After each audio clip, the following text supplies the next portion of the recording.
Mathematics, music, and mysticism, the three M's, that's again a classical trinity. Maybe something you shouldn't be talking about. You'll get the creeps and the willies. We create our energy field. It's not something we just have.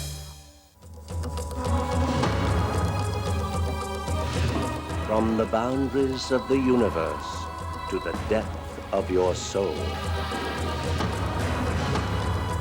Embark on a journey through the unknown and unexplained as we explore mysteries, magic, and miracles. Having spent most of their lives behind bars, do most hardened criminals linger on after death?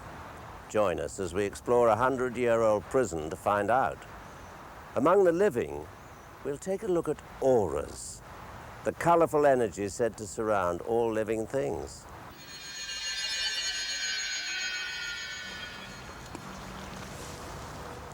If we drop a pebble in a pond, the vibrations ripple outward in circles. If we ring a bell, it vibrates in waves. But can we see those waves? Susan O'Leary investigates how sound can be visually experienced. Visual music is an art medium with a long, yet hardly known history. Led by Ralph Abraham, a retired mathematics professor from the University of California at Santa Cruz, a team of visual artists have been able to more deeply explore the combination of music and math. This all began about 20 years ago when I was trying to use computers to teach mathematics at the University of California. What began was a lifelong exploration into new theories of mathematics as it relates to music. Since my field is dynamics, we had moving pictures in mind, which we were at that time unable to show on the computer screen. Computers are the main instrument and link between the mathematics and music. Abraham programmed a computer called Mimi with intricate mathematical formulas to produce video images. We see mathematical models for sound waves visually and mathematical models for many other dynamical phenomena. Mathematical models are used in the sciences as a language and as a means of analyzing natural phenomena. Through specially designed computers and chaos theory, mathematics can be seen for its beauty. This new medium allows people to appreciate the mathematical world through its relation to music.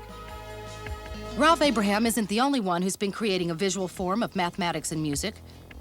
A group called Art Matrix ties in fractals with genetic coding of DNA. We use computer graphics to just look around and explore models which are too complicated to analyze by the means of traditional mathematics. To produce images for a concert held at a cathedral in New York, the computer takes sound waves and breaks them down into numbers, which are then taken and made into pictures. So Ralph, how does all this come together? Well, this is a small-looking but actually very large computer which is able to do the millions of computations per second necessary to draw this picture. The color at each point on the screen is computed by an enormous number of computations that are part of a mathematical model. And at one point on the screen, the color keeps changing in different ways that are determined by the mathematical model. And the color actually represents a number. It might be a number between 1 and 10. And when it's closer to 10, it's red. And when it's closer to 0, it's blue. So where does the music fit in?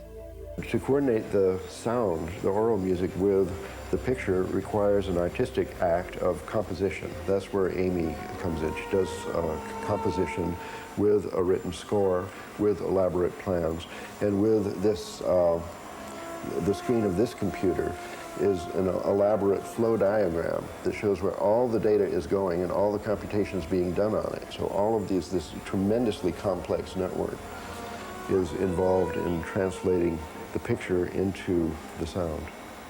Well, behind the scenes here, behind the pictures, behind the sounds, are the numbers in the mathematical model. And that's where Peter comes in. Peter, could you show us? In other words, the silicon graphics generates a bunch of numbers that we feed into the Macintosh. Musical instruments generate numbers we feed into the Macintosh. The Macintosh combines those and controls the synthesizer to make the sounds that we hear.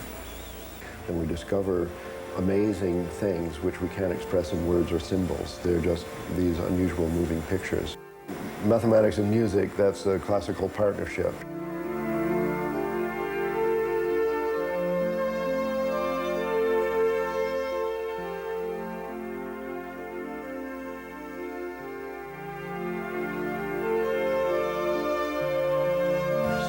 science.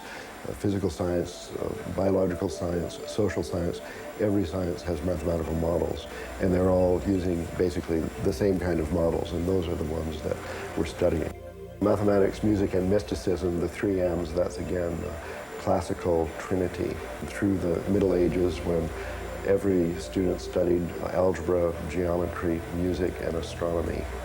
So these four things, the motions of the planets, and the motions of waves in the sea, and the resonance of sound waves when you hear them, all of this was seen as aspects of mathematics.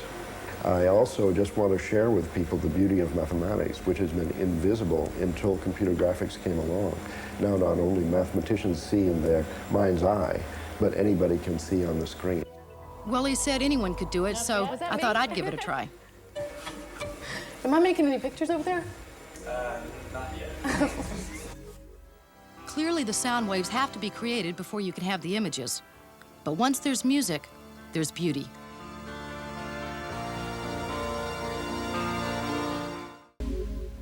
Crop circles are mysterious formations that appear overnight in fields throughout the world.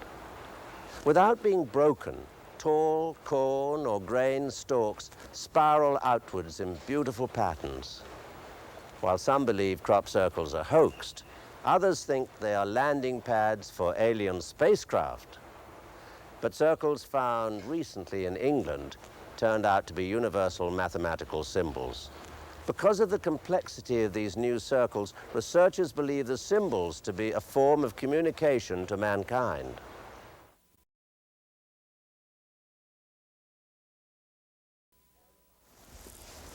Terrifying tales of a brutal murderer and cannibal still haunt the small town of Rawlins, Wyoming. Can a prisoner's cruel past condemn him to his cell for all eternity? Our story starts here at the Wyoming Frontier Prison, formerly the state penitentiary. The prison closed in 1981, but some believe the spirits of a few inmates still remain behind the prison walls. Some of the worst murderers in the history of Wyoming spent their last days in the death house before their execution. This is the death house, and I think this place in history sounds a lot different feels a lot different than any place else in the prison.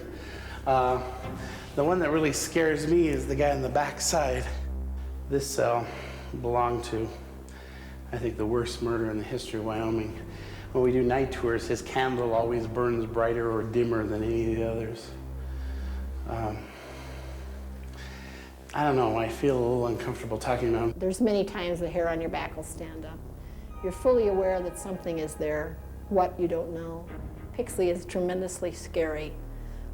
Even when you're doing tours and you're talking about him, as a tour guide, you always get a sense that this is maybe something you shouldn't be talking about. You'll get the creeps and the willies. And the candles will flicker. His will be straight. The other candles on the night tours will flicker. There's definitely something to his story, I'm sure. The last execution, Andrew Pixley in 1965, he was the youngest guy executed here. He was 22 years old. And when he was executed, they wanted to make sure that there was no leaks in the gas chamber.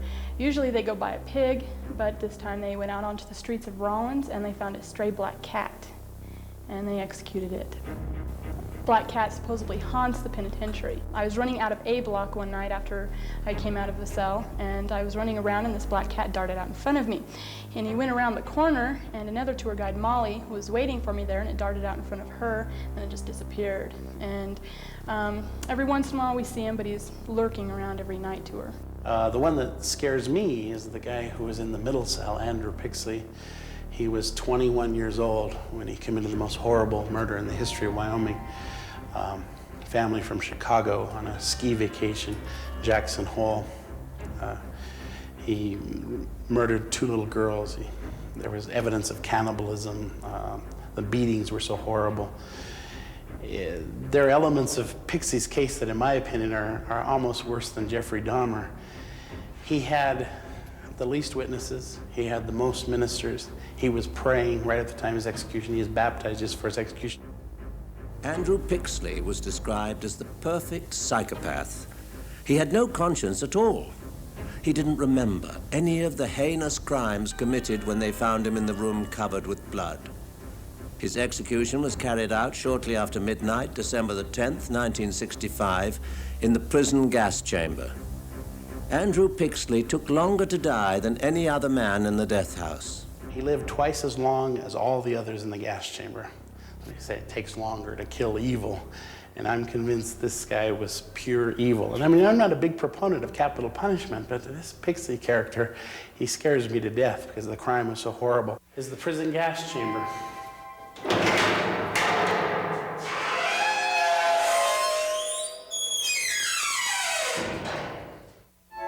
Mechanics of the gas chamber. The warden pulled a pin on the side, dropped this handle. A bag full of cyanide pellets rolled into acid below the chair. Prisoner was unconscious in 10 to 15 seconds. They were all dead within 3 minutes, except for Andrew Pixley. The witnesses were in the back room. For the first execution, there were 47 people in this room. By the time Andrew Pixley was executed in 1965, there were 13 people. They changed the seals around the windows before the execution. And then, as I said before, they test the gas chamber to make sure it's working all right. We don't give tours in December. I'd been sitting in my office. I'd been researching the executions. We were doing a new display on the executions. I had a head full of stories of executions, but I didn't have all the dates. And I came up here, it was getting kind of late, and I needed a flashlight to read the dates of the walls in the hanging room. I was writing to the dates and with my flashlight in hand, and my flashlight drifted over and I caught the black eyes of Andrew Pixley. As I looked deep into his eyes for the first time, I thought, there's something different about this guy. I'd never thought about it before. Something evil, possessed, demonic. At the instant I thought that, I swear to you, I heard something.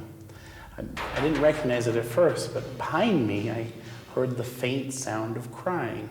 Not just crying, young girls crying. And the sound of the crying was coming from the gas chamber. I was scared to death. Fumbling with my keys, I turned around and I'm walking to get out of here as fast as I can. When I got outside, and I thought about this, I mean, why just at that moment did I hear the crying? And why did I hear it then? And then I heard the church bells ringing a few blocks over, the Catholic Church. And the first thing I thought was Andrew Pixley had renounced the Catholic faith shortly before his death. And then I realized it was December 10th, 1965. His execution was just a few minutes after midnight that day. Andrew Pixley's sentence was death, but his soul is the grim reminder that not all is at peace.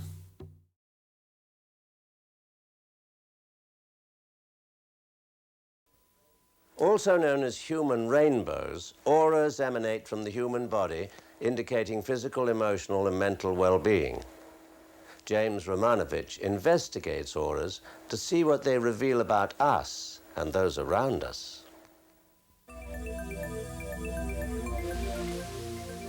People have been speculating over the presence of auras for thousands of years. Are auras still a mystery, or has it become a scientific reality? An aura, scientifically, it is considered an electrical magnetic energy field. It is an energy that moves around any life form. It is a hologram of colors, first of all, that flows around the body. These colors that are around us, it's like a universal computer, and they really tell things about us and our personality, mentally, physically, spiritually. Each of these colors represent a specific personality trait of a person. Red, for instance, shows vitality, physical health, and passion.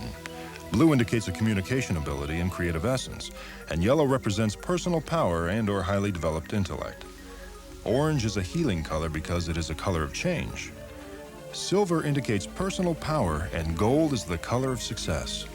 These are only a few of the many colors in your aura. What else can they tell about you? You can see everything in an aura.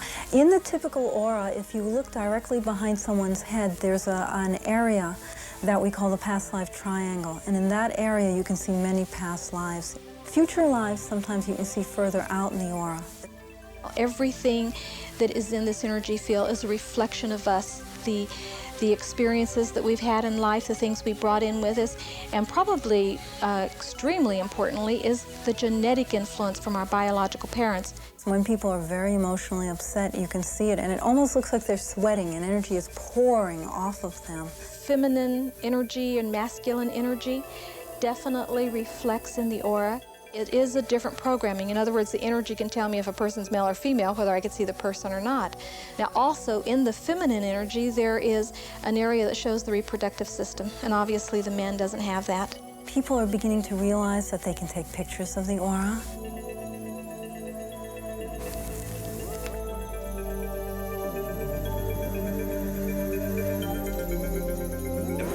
There are different ways to measure or display the energy field of a person. One very known technology is Kirlian photography, which was developed in Russia in the 30s and 40s. And Kirlian photography is using high voltage. So basically it's a high voltage, high frequency type of photography. This is a Kirlian photograph of a healthy elbow changing dramatically after an accidental shock to it. In this Kirlian photograph, the fingertip of a relaxed person shows an even blue and white energy field. The same fingertip's energy field changes as the individual gets emotionally charged. And then the energy field changes to a red blotch as anger sets in. This fingertip shows an individual focusing on thoughts of warmth and love. Here, the fingertips of two individuals are placed side by side. They are asked to imagine a sexual fantasy with each other. The red color shows the emotional arousal and a blending of their individual energy fields. Biofeedback or aura imaging is displaying more the emotional, psychological patterns within our energy field. This more modern method of photographing the aura ranges from aura imaging photographs to computers, showing the color of your aura and telling you what it means. I think it's very, very essential to understand how our energy field is, what energy level we are, and how can we change it. The energy that we put out, the way we vibrate, determines what we get back in our life. And if we learn how to change our vibration, we learn to change our reality. A healthy person will be surrounded by shining bright colors. In contrast, a person who feels depressed or sick will have a muddy, dim, and unbalanced color in his aura. If we learn how to change our energy field, basically we learn how to stay healthy. We learn how to create the reality that we want. The clear-side healing technique is called laying on of hands. It is an ancient name for healing a person by working with their energy to create a healthy mind and body. With this technique, energy is transmitted from healer to patient. There are 7 layers of the aura, okay? And they keep moving around your body. And as long as they keep moving, you're what we call clear, or your energy keeps moving clearly. And if they stop, then you become a little bit blocked. And when you become a little bit blocked, then the healer, the person who has learned to move energy, comes in and moves the energy so that it keeps moving again. At Clearsight, healers clean out a patient's auras, which is the energy field. First, they pull out negative energy. Then, when the energy is clean, they fill the patients with gold energy in order to bring them to the highest level of physical and mental health. Obviously, if you can see how disease moves in and you learn how to feel energy, you can move that disease out just as easily. Ooh, starting to go orange. Nice healing. Great. We can heal ourselves of many problems, emotional, physical, mental, but more than that, we can get to a higher level where we can really change the whole way the human race behaves. We create our energy field. It's part of us. It's not something we just have. I believe anybody can learn to see the energy around people.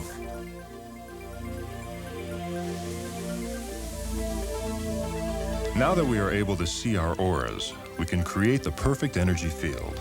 Not only can it help us to heal ourselves, but also to form the best relationships with each other. Didn't Albert Einstein best sum it up when he said, "Matter is energy, and we are all energy beings"? In Hindu belief, there are points on the human body where the physical and spiritual bodies are joined. Each point is a cluster of psychic energy called a chakra. There are 7 main chakras, all directly connected to physical health. The lotus of 1,000 petals, or the 7th chakra, is considered to be a halo. When it is activated, it brings supreme spiritual and mental perfection.